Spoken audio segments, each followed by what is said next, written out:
Baik, Assalamualaikum warahmatullahi wabarakatuh. Salam Rasulullah salam kebajikan. Selamat malam teman-teman semuanya. Kali ini kita membahas kembali lagi dengan saya, Muhammad Fadli Kurniawan dari TRO Angkatan 2024, kelas praktikum B. Kali ini kan saya kembali melakukan penjelasan terkait materi dari teknologi rekayasa otomasi teman-teman. Ya, dimana sekarang kita akan bahas terkait mata kuliah sistem embedded. Nah, sini mungkin kita akan bahas terkait sistem embedded. Berarti ini kurang lebih tidak terlalu jauh sama dengan microcontroller yang sebelumnya pernah kita pelajari, yaitu STM32. Nah, sebenarnya microcontroller ini sebenarnya banyak banget teman-teman, dari Arduino dan sebagainya, dan seperti ESP, Raspberry Pi dan sebagainya. Nah, ini yang kita akan membahas terkait bouncing atau debouncing menggunakan pull up resistor yang pull down resistor. Mengapa materi ini penting teman-teman? Karena pada dasarnya ini kita bisa tahu gitu loh, bagaimana cara menyelesaikan suatu solusi dari ketidakstabilan dari bouncingnya. Nah, solusinya di bouncing ini teman-teman. Nah, untuk detail selanjutnya maka kita bahas di PPT atau penjelasan selanjutnya. Oke, sekarang kita akan masuk saja ke pengonsepan atau penjelasan teman-teman. Nah, sebenarnya kita akan membahas terkait masalah bouncing. Di mana bouncing ini merupakan fenomena ketika si tombol mekaniknya itu ketika ditekan atau dilepas, kontak di dalamnya tidak langsung stabil.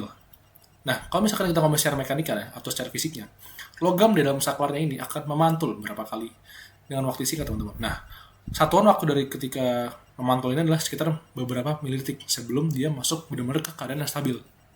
Nah, akibatnya dari sistem debouncing ini, sistem akan membaca satu kali tekan sebagai beberapa kali perubahan logika. Misalnya, dari low ke high berulang-ulang. Nah, ini bisa menyebabkan ketidakstabilan pada bouncing ini, teman-teman. Nah, ini makanya kita sebut bouncing, karena ketidakstabilan grafik. Jadi bentukannya kayak stabil, terus grafiknya gini-gini dulu, sebelum dia masuk ke stabil, dia akan gini-gini dulu, teman-teman. Baru stabil. Terus kalau misalkan kalau high lagi, baru dia akan stabil lagi, kayak gitu. Jadi harus ada delay sepersekian gitu, teman-teman.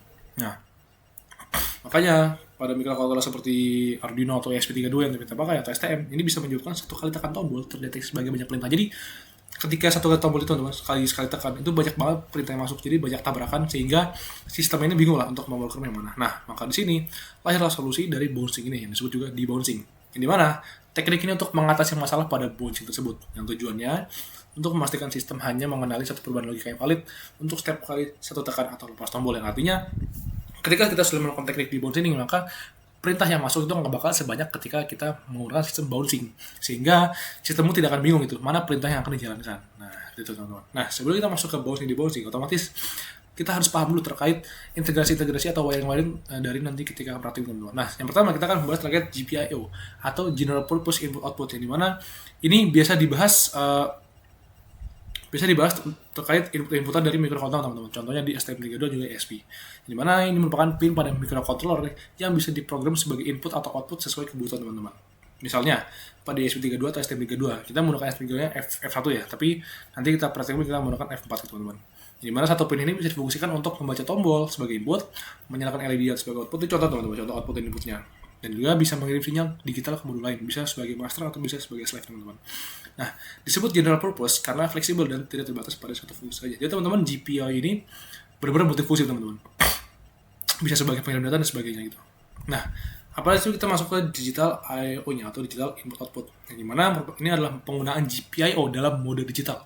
Artinya, digital I/O ini hanya mengenal dua kondisi logika, yaitu high sebagai dinikah sebagai angka 1, lalu low dinikah sebagai angka 0. Contoh, input digital, dia membaca tombol high atau low.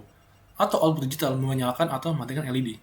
Berbeda nih teman-teman dengan analog, yang dimana pada analog digital I/O tidak membaca nilai bertingkat seperti 0 sampai 1003. Hanya dua kondisi logika teman-teman. Nah, itu penjelasan terkait GPIO dan digital I/O yang input output yang harus kita pahami sebelum kita melakukan praktik teman-teman. Nah, sekarang kita akan masuk nih antara microcontroller yang akan kita pakai selanjutnya teman-teman. Seperti kita harus melihat dulu perbandingan input output dari ESP dan STM32 teman-teman. Contohnya, perbedaan tegangan kerja pada ESP kita menggunakan 3,3 volt dan tegangan kerja umumnya menggunakan 3,3 volt juga pada STM32. Nah, ini mungkin tidak terdapat perbedaan teman-teman, tapi cukup sama teman-teman ya. Karena pada dasarnya di STM atau microcontroller pada umumnya itu menggunakan 3,3 volt atau ada pin lain yang menggunakan 5 volt teman-teman. Nah, pada ESP ini banyak pin yang mendukung fungsi alternatif UART, SPI, I2C, dan PWM. Jadi teman-teman, ESP32 ini pinnya itu benar-benar kayak satu pin itu bisa ini ya, ibaratnya bisa berfungsi banyak banget itu. Nanti bakal kita bahas itu di akhir video itu teman-teman. Ini untuk perbedaan itu sebelum kita masuk praktikum. Nah, sedangkan pada STM32 struktur portnya cukup terorganisir seperti port A, port B dan sebagainya. Jadi Jadi udah ada fungsi masing-masing lah. Beda Mi ESP yang kayak satu pin itu bisa berfungsi banyak banget kayak gitu. Nah, kalau ESP32 juga beberapa pin punya batasan, misalnya ke pin boot. Terus kalau misalkan STM32 ini lebih detail dalam konfigurasi, misalkan pada pinnya itu punya mode input, output, pull up, pull down, open drain dan sebagainya, teman-teman. ESP lagi terakhir perbedaan pada yang mana arsitekturnya fleksibel, yang mana arsitekturnya saya bilang teman-teman, jadi kayak pin itu bisa dipakai mana aja. Cocok juga kalau STM32 ini cocok untuk aplikasi industri karena kontrolnya sangat presisi. Sekarang emang teman-teman industri di perusahaan-perusahaan itu, perusahaan industri terutama manufaktur dan sebagainya, ke proses itu menggunakan microcontroller di STM32 teman-teman, karena memang STM32 ini sebagai microcontroller yang lingkupnya cukup luas gitu, karena dia benar-benar presisi gitu. Nah, cara maka dari itu STM32 juga meskipun presisi dia juga sangat susah gitu untuk mengintegrasikan teman-teman kayak gitu. Nah, kita membahas terkait perbedaan I/O antar sistem, yang berarti ini artinya menghubungkan dua microcontroller atau sistem berbeda agar bisa berkomunikasi atau bertukar sinyal, teman-teman. Nah, hal yang harus diperhatikan ketika kita melakukan perbedaan I/O adalah tegangan logika. ISP dan STM kan umumnya 3,3 yang artinya aman gitu. Jika bertegangan misalkan 5 atau ke 3,3, nah itu perlu level shifter, teman-teman. Lalu yang kedua yang perlu diperhatikan juga adalah mode pin. Pastikan satu sisi sebagai output dan sisi lain sebagai input. Ya karena percuma juga kalau misalkan kita menggunakan dua konfigurasi atau dua pin sama-sama input misalkan. Nah itu kan kayak nggak ada yang bisa keluar gitu kan. Ibaratnya ada pintu masuk tapi nggak ada pintu keluarnya, tapi hanya dua pintu masuk, teman-teman gitu. Nah, di sini yang ketiga adalah ground harus terhubung. Semua sistem harus memiliki common ground agar referensi tegangannya sama. Ya, pokoknya kalau kita membahas tentang masalah listrik, teman-teman, yang pasti semua sistem yang berhubungan dengan listrik itu harus ada grounding, teman-teman, supaya tegangannya tidak terlalu konslet, tegangan tidak terlalu off dan sebagainya, teman-teman. Lalu jadi sinyal dari perpindahan inilah digital sederhana, high low, PWM atau komunikasi seperti UART, ISP dan I2C. Nah, sekarang sebelum kita masuk ke praktikum terkait micro embedded, teman-teman. Jadi kita paham dulu terkait pull up pull down. Jadi kita akan menggunakan dua integrasi dari resistornya. Di mana pada pull up sendiri, nanti settingan pull up-nya, ketika itu pin default high, ketika tombol ditekan itu akan menjadi low. Artinya, ketika kita menggunakan tombol push button, ketika kita sudah meng-compile atau kita sudah mengupload codingannya ke dalam microcontroller, maka pada rangkaian pull up, lampu itu akan langsung nyala, teman-teman. Tapi kalau misalkan kita tekan push button, itu bakal mati. Nah, kalau pull down kebalikannya, ketika kita mengupload programnya ke dalam microcontroller, maka lampunya ini bakal mati duluan. Nah, baru bisa nyala kalau kita tekan, teman-teman, kayak gitu. Nah, sekarang kita akan masuk ke praktik, teman-teman, untuk penjelasan lebih lanjutnya. Oke, sekarang kita masuk ke bagian praktik, teman-teman. Sini mengenal ESP dari program beberapa. Kita konfigurasi pin di button 4 dan LED-nya untuk menggunakan pin 2. Lalu di sini beberapa main, ada void setup yang kita gunakan, void loop dan sebagainya untuk memasukkan beberapa debouncing-nya, ada if else, dan untuk beberapa case structure yang kita pakai untuk beberapa program komputer juga untuk menyalakan LED dan sebagainya. Sekarang kita akan masuk ke praktikum, teman-teman. Nah, ini praktikum wiringnya. Kita menggunakan pertama yaitu pull down, dimana ketika kondisi pin berada pada kondisi low, ketika tombol ditekan atau button ditekan, maka dia akan masuk ke posisi high, yang artinya LED akan menyala, teman-teman, seperti itu untuk bagian rangkaian pull down-nya.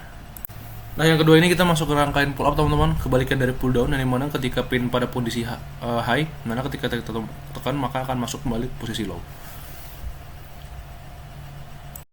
Sekarang kita akan masuk ke bagian rangkaian dari STM32, yang mana ini menggunakan rangkaian pull down yang disediakan. Ketika pada di-upload maka keadaan low, dan ketika tekan maka keadaan high. Lalu ini pada rangkaian pull up juga, teman-teman, STM32 ketika di-upload maka lampu akan menyala sebagai keadaan high. Namun ketika ditekan maka dia akan masuk ke keadaan low atau mati.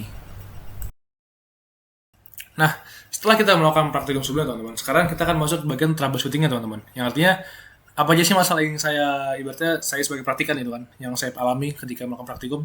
Oke. Mungkin di sini saya akan membahas terkait ISP dulu, teman-teman ya. Nah, di ISP ini kemarin itu ketika saya melakukan praktikum itu banyak masalah ya, teman-teman, kayak gagal upload atau sebagainya, sudah mengganti upload speed dan sebagainya gitu kan. Tapi memang ada satu solusi yang ternyata cukup simple, teman-teman ya. Jadi kemarin itu ketika nggak bisa ngupload, programnya sudah sudah compile, sudah di-debug juga, itu aman, teman-teman. Debugnya aman, nggak ada programnya salah. Tapi ketika di-upload itu gagal mulu gitu kan. Nah, ternyata ketika coba-coba cari kesalahan, coba-coba cari solusi, teman-teman.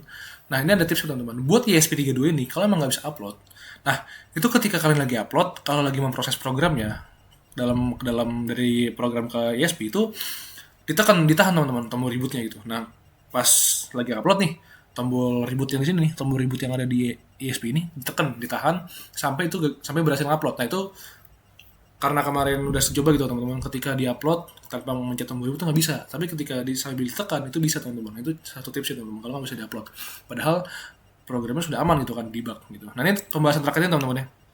Tadi aku bahas terkait pin USB itu banyak fungsinya, jadi satu pin ini tuh bisa banyak tuh. Nah ini setiap warna tuh menggambarkan fungsi berbeda teman-teman. Jadi kayak sebagai satu pin ini bisa dibagi sebagai GPIO, sebagai RTC, ADC, TOS, dan HP dan SD teman-teman. Jadi kayak memang USB ini cukup fleksibel lah dalam penggunaan pinnya.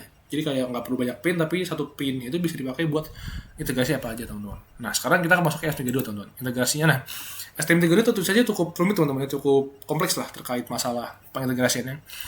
Karena salah satu emang microcontroller yang susah dipelajari teman-teman dari pin-pinnya. Nah, trouble-nya adalah memang STM32 ini benar-benar kayak harus persis teman-teman, seriesnya. Bahkan ketika laptop emang nggak mumpuni gitu, dengan series STM yang ada itu memang nggak bakal bisa teman-teman. Jadi memang harus benar-benar device yang kita punya sebagai program atau microcontroller yang kita punya sebagai yang di program itu harus benar-benar setara teman-teman, harus benar-benar selaras.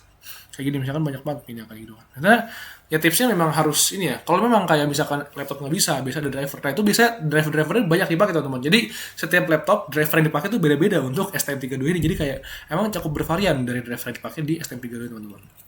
Oke, mungkin itu saja teman-teman ya. Yang bisa saya jelaskan untuk terkait materi di bouncing dan bouncing serta troubleshooting dan sebagainya, penguasaan pada dasarnya dan sebagainya teman-teman. Oke, mungkin itu saja bisa saya sampaikan pada malam ini. Mohon maaf jika ada kurang atau salah kata, selebihnya mohon maaf. Nantikan video selanjutnya untuk penjelasan selanjutnya teman-teman. Saya akhiri. Wassalamualaikum warahmatullahi wabarakatuh dan selamat malam.